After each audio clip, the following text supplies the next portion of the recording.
Let us now learn about the functional areas in occipital lobe. As we know, the occipital lobe is that part of the cortex which lies behind the imaginary line connecting parieto-occipital sulcus with the preoccipital notch or the incisure.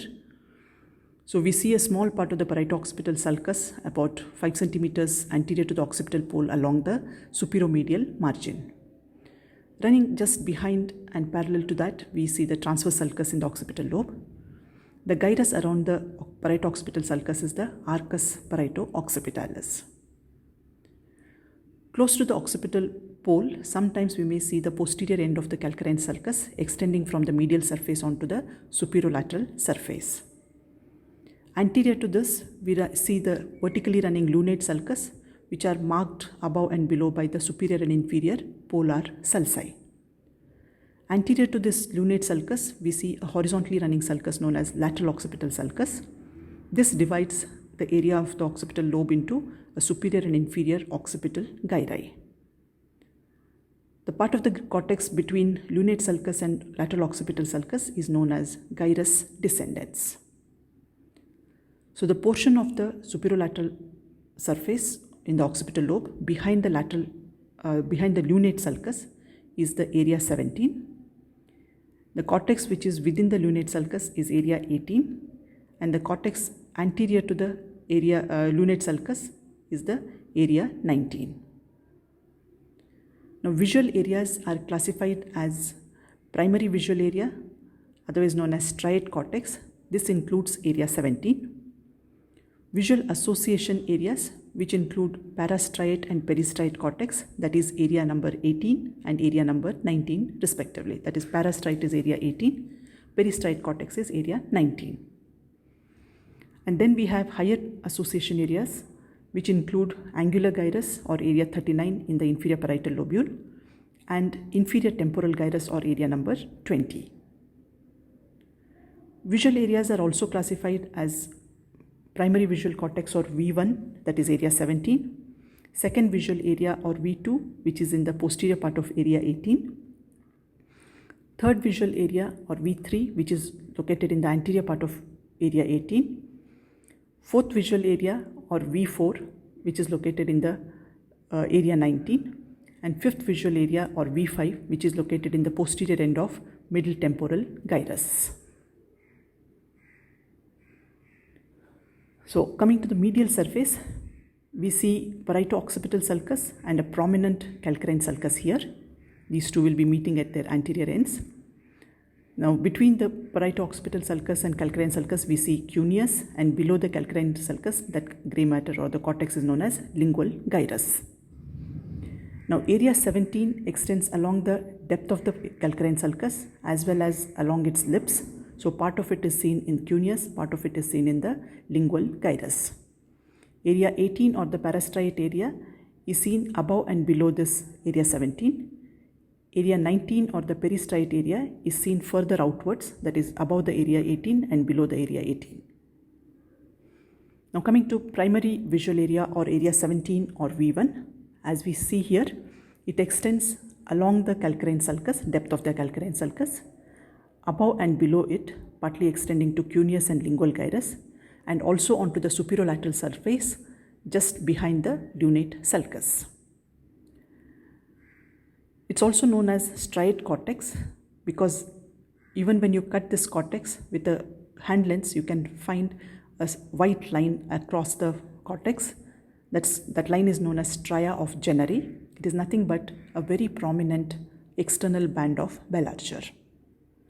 It's also known as coniocortex. Conio is dust in German. That's because the granular cells are densely packed here like dust particles. So although this area barely makes up for 3% of the surface area, it packs up about 10% of the cells of the cerebral cortex. That's because of the densely packed granular cells, therefore giving the name as coniocortex. Three types of cells here: cells with simple receptive fields, complex receptive fields, and hypercomplex receptive fields. Those with simple receptive fields are sensitive to lines. Those with complex receptive fields are sensitive to bars. And those with hypercomplex receptive fields are sensitive to L shapes in the visual field. The striate cortex of one side has the representation of contralateral visual field. It receives input from both the eyes, like if it is a left visual area, primary visual area, it is receiving input from left halves of both the retinae, that is ipsilateral temporal retina, temporal half of the retina, and contralateral nasal half of the retina. But the left halves of the retina will be perceiving the visual field of the right half. That's why the left cortex will be perceiving or getting representation from the contralateral visual field.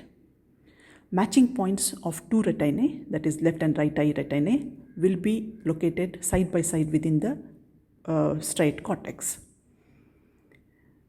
Large posterior part is occupied by the macula, that is the one which is having the highest visual acuity. So that occupies, again, like how you had the greater area of representation in both motor homunculus and sensory homunculus, where the areas which were involved in more finer movements or perceiving most sensation. Similarly here, the macula, which is getting the having maximum visual acuity, occupies the larger area. So most of this posterior part is occupied by macula. A small anterior portion is that is going to represent the remaining anterior parts of the retinae. Image, however, is topsy-turvy because portion above the calcarine sulcus will receive the information from upper half of the retina. Portion below the calcarine sulcus will receive the information from lower half of the retina. So visual field will be opposite, that is upper half of the retina will be seeing lower half of the visual field, lower half of the retina will be seeing upper half of the visual field, so it gets a topsy-turvy image. The function of this striate cortex or the primary visual area is perceiving simple visual image. In case there is lesion, it will result in homonymous hemianopia, that is in both eyes the opposite half of the visual field will be lost. However, macula will be spared. That's because of two reasons. The posterior portion of this striate cortex, in case the lesion is because of involvement of some vessel, usually this area is supplied by posterior cerebral artery, but the posterior part of the striate cortex is also supplied by branches coming from middle cerebral artery. So even if one artery is involved, because the other artery is still intact, the posterior macular part will be continuing to be getting its blood supply, so it will be spared. So dual blood supply is one reason why macula gets spared. The second reason why macula gets spared is in both cortices, both in the right hemisphere as well as in the left hemisphere, macula occupies a large posterior part. If you see in the retina itself, macula is occupying a very small area. So because there is bilateral representation in both the cortices, even if one eye there is a problem, the other eye macular representation being normal will take care of some amount of vision.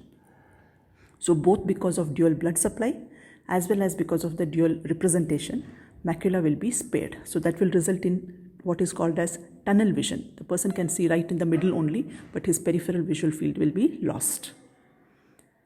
Coming to its connections, the projection fibers that is input to the area number 17 mainly come from the lateral geniculate body.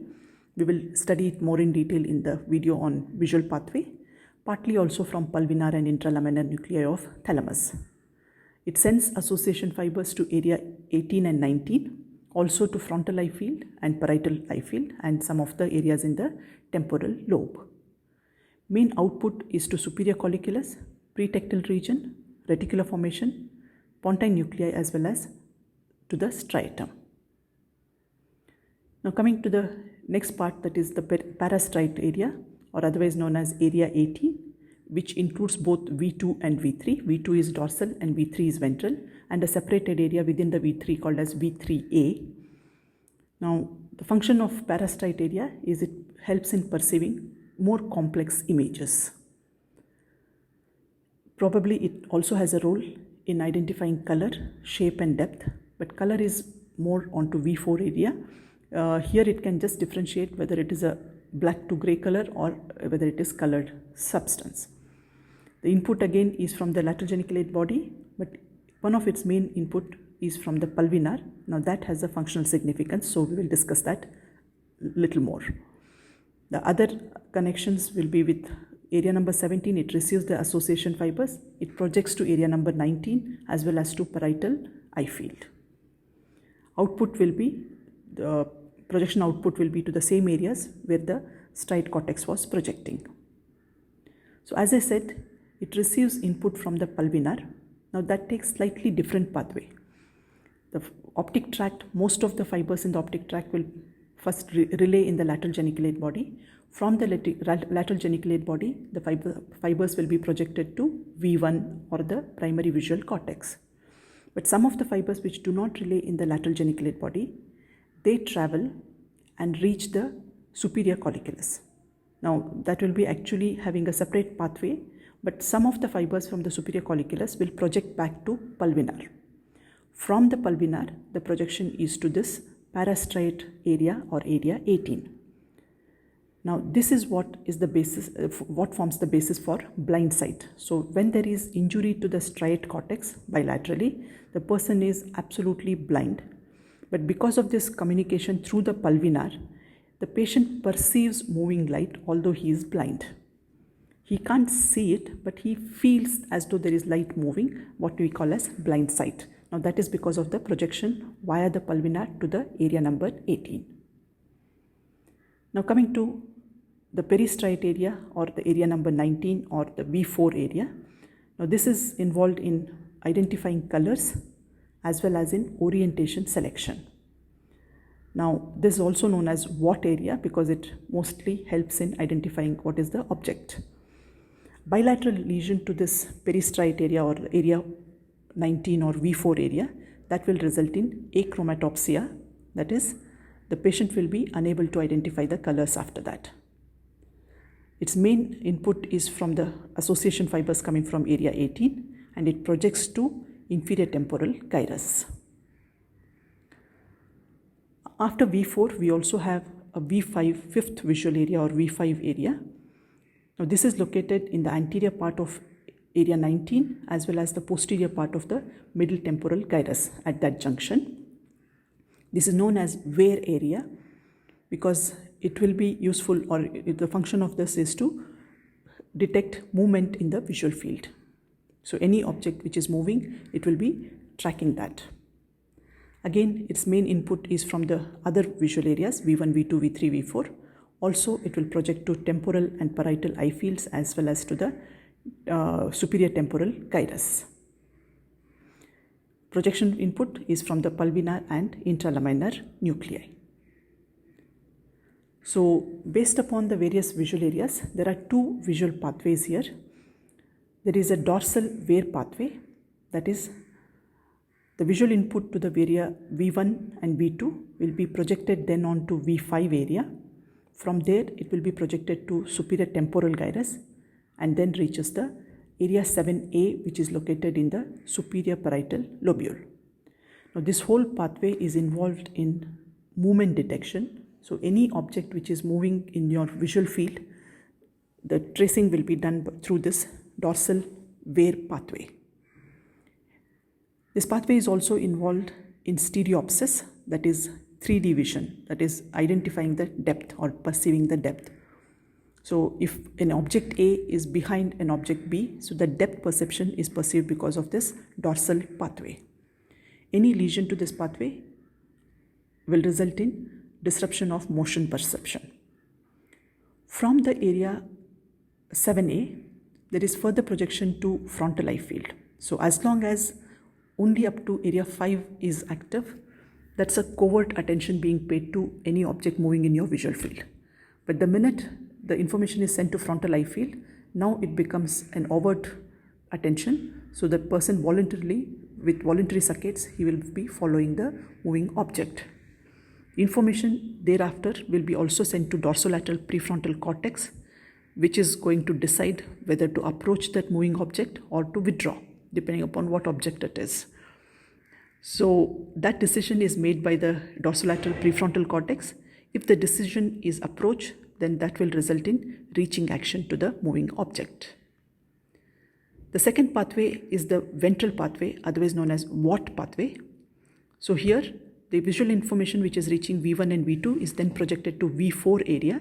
From V4, it is projected to inferior temporal gyrus as well as to the lateral occipitotemporal gyrus known as fusiform gyrus. And that is this pathway is involved in recognizing what is the object.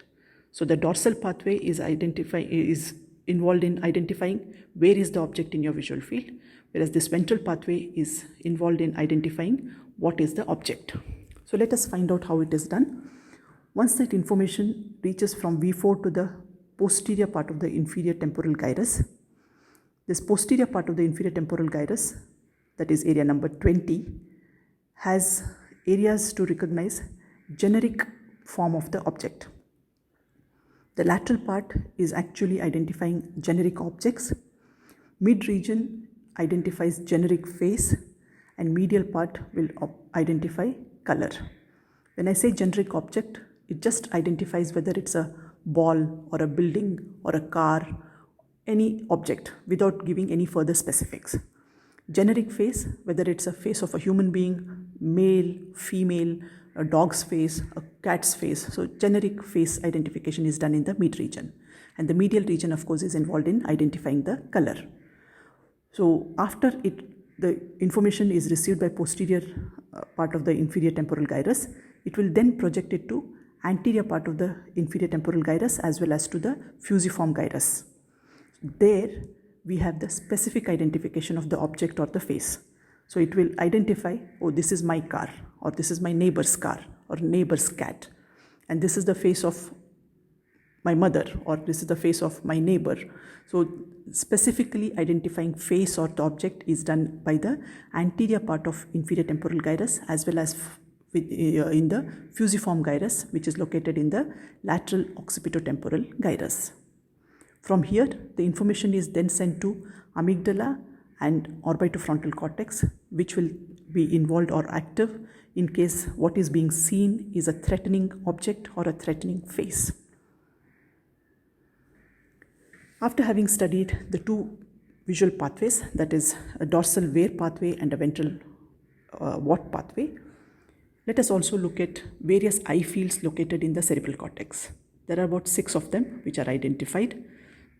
The one is in the middle frontal gyrus, that is a frontal eye field, which initiates contralateral voluntary saccade. We have already discussed about it when we studied the frontal lobe functional areas.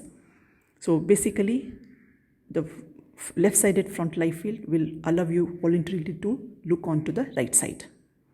Similarly, we have a parietal eye field which is located within the intraparietal sulcus. This is the area which is responsible for initiating reflex saccade, reflexly looking to the opposite side. Then we have supplementary eye field, which is located along with the supplementary motor area, that is involved in planning or the motor planning for multiple saccades. So when you're moving your eye, there has to be planning of your muscles which are involved in moving. So that is done by supplementary eye field. That's on the medial surface. Then we have the fourth eye field is the dorsolateral prefrontal cortex itself. That makes decision about the voluntary saccade, whether to do it or not to do it. So that is done by the dorsolateral prefrontal cortex. Then we have anterior cingulate cortex, which is involved in assessing the emotional significance of visual targets. And lastly, we have the posterior part of the superior temporal gyrus, that is area 22, and also its junction with area 21 in the middle temporal gyrus. Now this area will decide upon making a saccade in response to source of sound. So if there is something falling, making a sound, you turn your eyes to see what it is. So making a saccadic movement in response to source of sound, that is being controlled by this area 22 with its junction with the middle temporal gyrus. Now some of the case scenarios. In case of bilateral occipital cortex injury, that will result in cortical blindness. So patient cannot see, but even in those people who are totally blind because of bilateral injury to both occipital cortices, the eyes will be responsive to light. That is, pupillary reflex will be intact. That is because of a different pathway utilized. As I was mentioning earlier with the blind sight, most of the fibers in the optic tract will relay in the lateral geniculate body, and then they will project to the occipital cortices, the visual areas. But few fibers will travel to superior colliculus without relaying in the lateral geniculate body. And these, after reaching the superior colliculus, They will then project to pretectal nuclei and to the Edinger-Westphal nuclei thereafter. And from here, they will travel with the oculomotor oculomotor nerve, reach the ciliary ganglion relay there, and from there on, the postganglionic fibers through the short ciliary nerves will be stimulating the sphincter pupillae muscle, resulting in contraction of the pupils. So pupillary light reflex will be intact, although the person will be totally blind. That's because of the difference in the pathways. Because of the blind sight, because some of the fibers from the superior colliculus will also be going to the pulvinar and projecting to V2 areas, as I said, the patient cannot see, but they confabulate and say that they can see or they can feel the light. Now, this is visual anosognosia, that is, he denies having a problem in his vision. That is a feature of Anton's syndrome. If there is bilateral lesion to both occipital and parietal lobes, we get a condition called as Balint's syndrome, wherein there is optic apraxia, that is, there is inability to change visual fixation voluntarily. If a patient is looking at one particular point, he doesn't voluntarily shift from that point elsewhere. So that is staring at one particular object or in one direction only. Patient has optic ataxia, that is, he cannot reach accurately through his vision. So even if somebody comes and talks, he cannot turn there. It will be pass pointing or stopping short. Then there is simultognosia, that is, patient has inability to recognize more than one object in the visual field. He can either see this or that, not both. So these are the features of Balint syndrome. Now with these informations, we finish with the various functional areas within the occipital lobe. Let us just quickly check on the final projection of all these sensory pathways, whether it is auditory, visual, or somatosensory. So auditory pathway will be first projecting to area number 41 and then to 42. From there, it will project to higher association area, that is area number 22. Visual area, first it will be projecting to area 17, that is the primary visual cortex. From then, it will project to area 18 and 19, that is para and peristriate areas. From there, it will be projected to the inferior temporal cortex and also to the angular gyrus. Somatosensory, first it will reach area 312. From there, it will be reaching area 5 in the superior parietal lobule and then to area 7B in the posterior part of superior parietal lobule. So these are the pathways which we have learnt already in connection to various sensations. From here, all these three will project to the cortex along the superior temporal sulcus, predominantly which is located in the middle temporal gyrus. From there, it is going to further project to posterior part of the parahippocampal gyrus, where the polysensory associated information is going to be stored as a memory. And from there, it will be further projected to limbic lobe and prefrontal cortex for it to be retrieved and acted upon. So this is the common pathway through which all the sensory modalities will be projecting. Thank you very much. Hope you enjoyed this video. You can visit this site for other neuroanatomy videos.